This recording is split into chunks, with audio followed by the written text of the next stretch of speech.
when everybody starts out, they're looking for success and money. And then the further you make it up, you kind of realize that you don't really want that as much, or at least for me. It's not, the same for everybody, but Sure. you start out and you're like, gosh, I just want a nicer car. I want to move into a nicer place.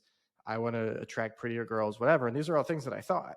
And then as you level up, you kind of realize that the business you're building, it attracts the right people around you. Like I've got a team of 8 people that come over every day and work in this back office. And that gets me more excited than anything. And getting some of our students our certification program or done for you clients, getting them wins, like that just means so much more. And I look around at the things I used to like, and I look at what I have now, and I'm just trying to build the thing that I have so I can get more wins for people and put more people in our community, because we're literally building a family here. So it's like, it just seems fun to me to keep growing the thing that is giving you a lot of fulfillment, as opposed to the things that you wanted that you thought came with success, like cars and houses or, blingy stuff. Hey, this is a quick shout out from one of our awesome sponsors. Check this out. Thank you to Tracy and her team down at Tranquil Turtle Massage in downtown Coeur d'Alene. My wife and I see her and her team every single month for couples massage, and I'm telling you, it is the best thing ever. She specializes in Hanu infusion, Hanu ashiatsu, gua sha, and manual lymphatic drainage. If you need a massage to get you feeling good and relaxed, make sure to reach out to Tracy and her team down at Tranquil Turtle Massage. Also mention that I sent you, and you get $25 off your massage package. Also, check out CDA Brows and Body Ink, where Tracy offers the best tattoo brows and plasma fibroblasting tightening with the first ever Aurora Pro Plasma Tighten machine, not a plasma pen. And don't forget to tell Tracy that I sent you to save $100 on your next tattoo brows or plasma tightening.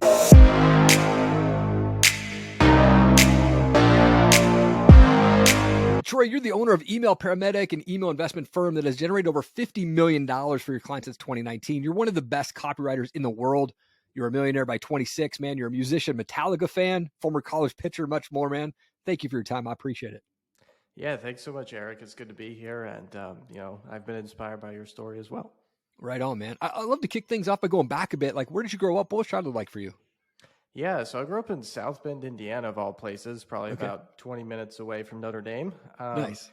And I just grew up, and all I ever wanted to do was play baseball with my dad. I was the only child, didn't have a ton of friends, didn't really hang out with people anywhere except at practice at school.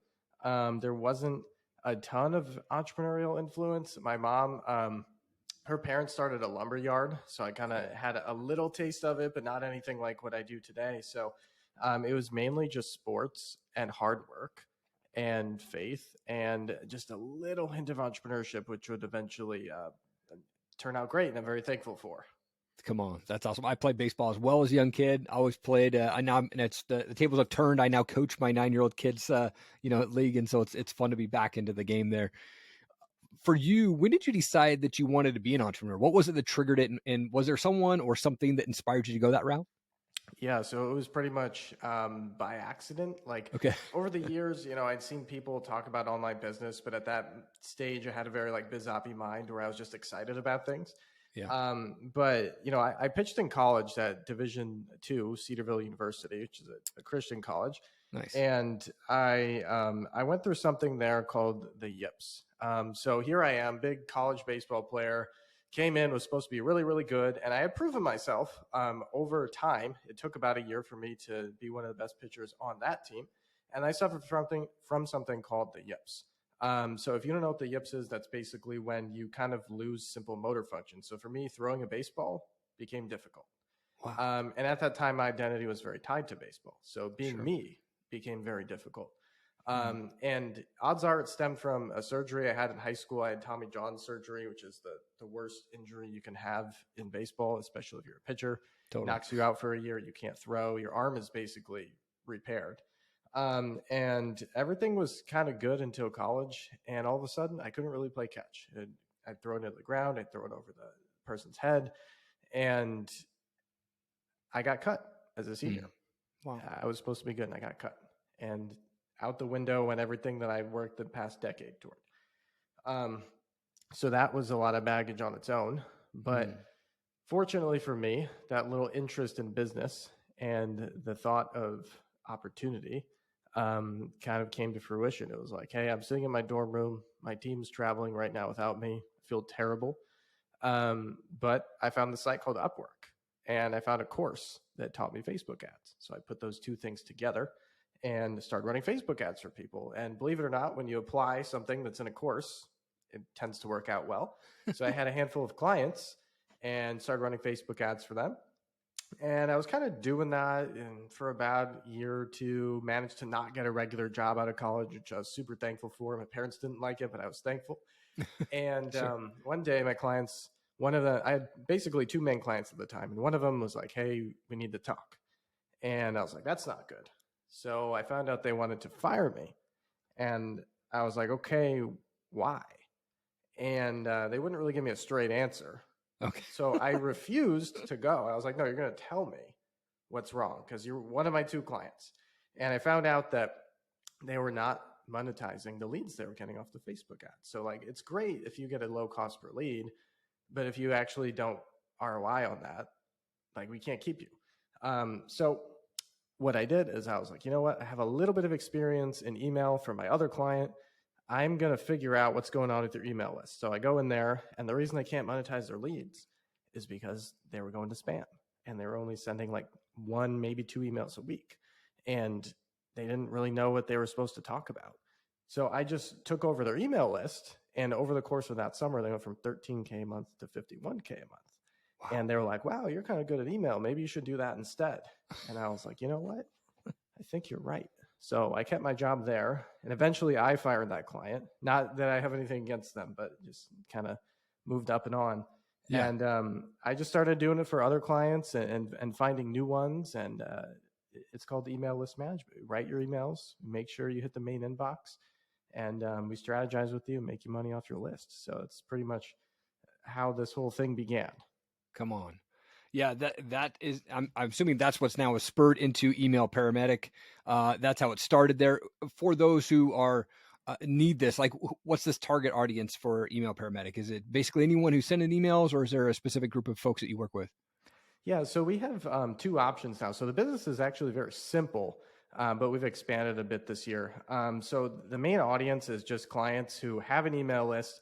And they're like, gosh, I have this thing, but I know I'm just not tapping into it the way that I should be. Maybe they don't have the time or expertise and they're not sending enough. Or maybe it's somebody who knows a little more about email, but they're like, gosh, like our conversion rates aren't great. Our open rates are terrible. We're stuck in spam. We're stuck in the promotions tab, whatever. That's kind of the sweet spot. So people that have a decent sized list, maybe 10,000 or more. I mean, we've got some people with hundreds of thousands, but if you've got a good list and you know you're not tapping into it, it's not, I think it's full potential. That's kind of who we work with. Nice. We tend to go more like the direct response route than the e-com route, but it's, it's getting more balanced these days.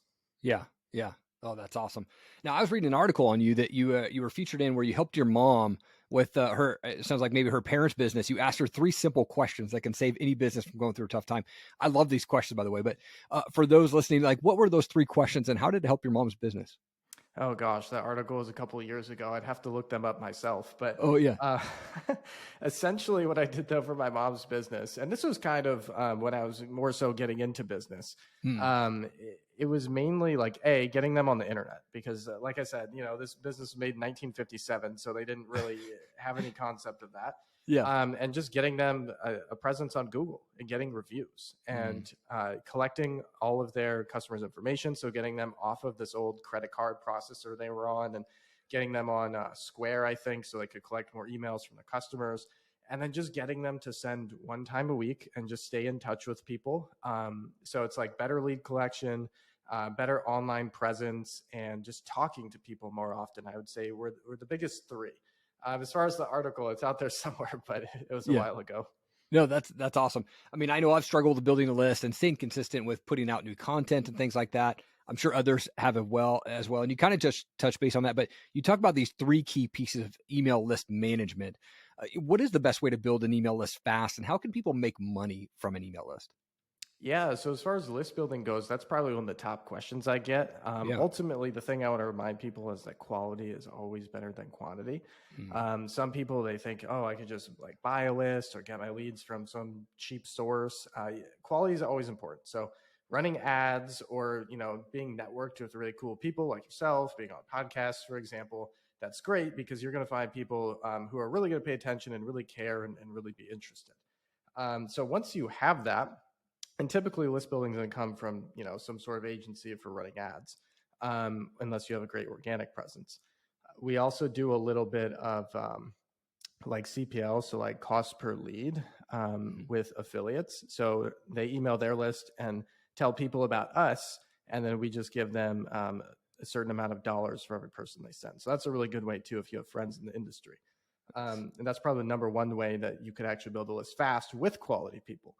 Now, as far as what we do after we have those people, the three key pieces of list management are deliverability, because if people can't see your emails, like what's the point of even writing them and sending them? Yeah. So we make sure you're hitting the primary inbox, no promotions folder, no spam folder. Second thing is sending as often as you can. Now, for most businesses, you can definitely send an email every single day.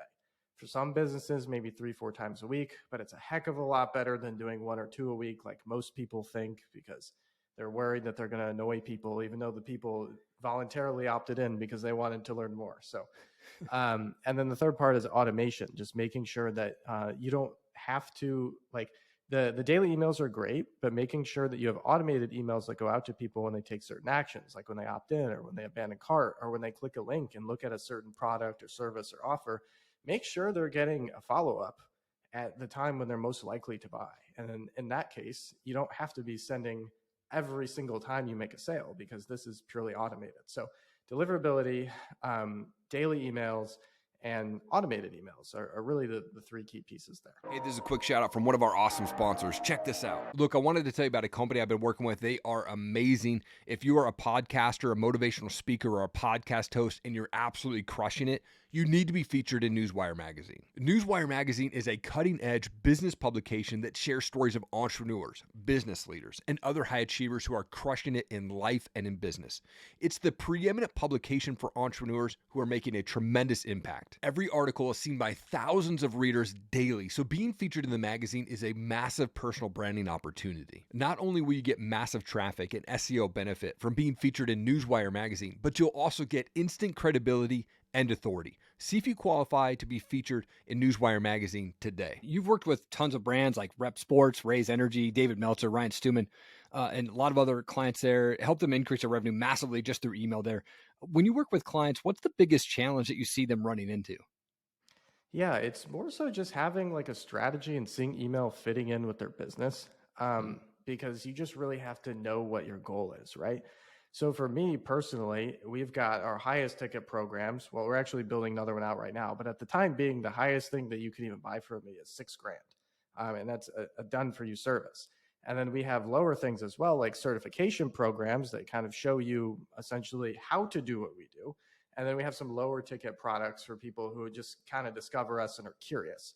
So we've got this ladder here, and we just have to understand what the role is of each email. So if they're coming in, we're probably not going to try and like hit them over the head too many times with something that's $6,000, but I am going to send it 1 or 2 times because some people have heard about me somewhere, they got on my list and they're ready. But for the most part, I'm just going to tell a lot of entertaining stories that tell my truth, kind of like a podcast in a written format. Some people like to consume differently. And occasionally I'll slide in like a low ticket kind of offer. So when I do that enough times, I build up my customer base, then I can start pitching some of the higher ticket stuff and just really understand how that all fits in, and really understand, like, a lot of people are going to reply back with certain problems or questions, and just making sure that as I build out the business and ascend people with stepping stones, that the products and services I offer are actually answering the problems and questions that people have. Gotcha. Man, that's good. Always a fun question to ask on a podcast there, but like, do you think it takes money to make money? It certainly helps you do it faster. I mean, Yes. when I started, I was probably making $3,000 to $4,000 a month out of college when I was running Facebook ads. And gosh, over the course of, I want to say the next 8 months, it kind of stayed stagnant. But at the beginning of 2020, it's when I finally broke 6 figures and multiple 6 figures, and then into 7 at the beginning of 2021. So you don't need it, especially if you're like a one-man band running a service and you're really good at it. Everybody's income goals are different, but as a service-based business, if you're good at what you do and you utilize referrals, you can definitely get to 10K rather quickly. But of course, it helps if you can run ads and put money back into it. Yeah, absolutely. That's awesome there. What do you think is the greatest skill a human can have? Understanding other humans. That is the most underrated skill, in my opinion. And not just from a point of like me writing copy and understanding where people are mentally right now and how I can solve their problems and get them to the next level, but just like conversations with people. I just feel like I have a real gift to talk to somebody and just really understand what they're talking about. And even if we're talking about like email and I'm more advanced in thinking than them, I can break it down in a way that makes sense. Or if somebody else is more advanced than me in a different aspect of life, I can try to ask the right questions to get them to realize like, hey, like I'm not trying to, be obnoxious or take too much of your time, but I don't quite understand at the same level you do. So I think that's just a great skill. That's so good. So good, dude. What do you think the difference is between, well, I guess, how do you see it like between fulfillment and success? What's the big difference? I would say when everybody starts out, they're looking for success and money. And then the further you make it up, you kind of realize that you don't really want that as much, or at least for me. It's not, the same for everybody, but Sure. you start out and you're like, gosh, I just want a nicer car. I want to move into a nicer place. I want to attract prettier girls, whatever. And these are all things that I thought. And then as you level up, you kind of realize that the business you're building, it attracts the right people around you. Like I've got a team of 8 people that come over every day and work in this back office. And that gets me more excited than anything. And getting some of our students, our certification program, our done for you clients, getting them wins, like that just means so much more. And I look around at the things I used to like, and I look at what I have now, and I'm just trying to build the thing that I have so I can get more wins for people and put more people in our community, because we're literally building a family here. So it's like, it just seems fun to me to keep growing the thing that is giving you a lot of fulfillment, as opposed to the things that you wanted that you thought came with success, like cars and houses or, blingy stuff. Totally right. That's awesome. Well, I mean, you kind of touched base on this earlier, but like, what are you most excited about right now? What's coming up next for you? Sounds like you might have some other offers coming. I do. So the current breakdown, like I said, is actually very simple. So right now we have done for you email list management. And let's say somebody already has somebody writing their emails and they don't want to switch, then we'll just break off the deliverability piece alone. So that's 2 B2B offers. And then right now, the certification program, I would consider that probably more B2C. So we have 3 main offers. Every once in a while, there's like a little low ticket thing, whatever. Yeah. But what we've got coming around the corner is a lower ticket version of the certification that just shows you how to get your first list management client. And it is amazing. It's a 4-week program. It's coming out very soon. And I think it's going to help a lot of copywriters who are kind of stuck in feast or famine, like getting one-off clients. It's going to help them get a lot of retainers. And on top of that, this is actually a free thing that's coming out soon.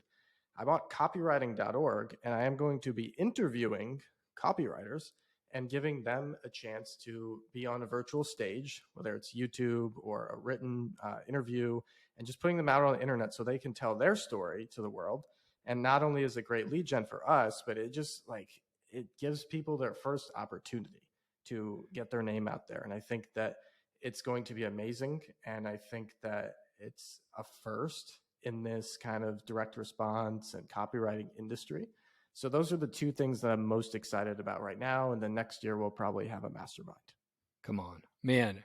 What a cool opportunity to be able to on a virtual stage with you and be able to build that brand, man. That is so cool that you're putting that together, and to lock in that URL, copywriting.org, man. That's pretty rad, dude.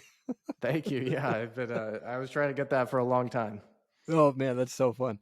I love to finish the show with some fun questions there. I mentioned earlier you're a Metallica fan. Like, how many times have you seen them? Is that your favorite band, or is there other music you like to listen to? 18 times. 18 times. Come on.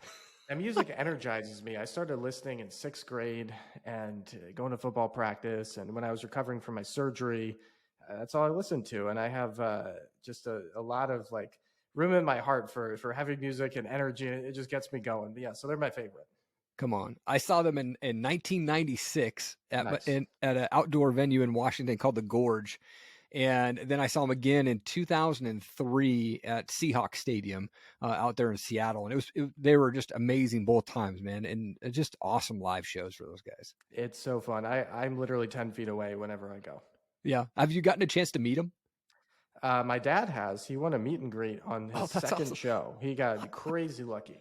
I've gotten very close. They kind of know some of the regulars. So like they would recognize me, but no, I've never met them. And I feel like I'm close. Yeah. Yeah. We can just speak that right into existence right now, man.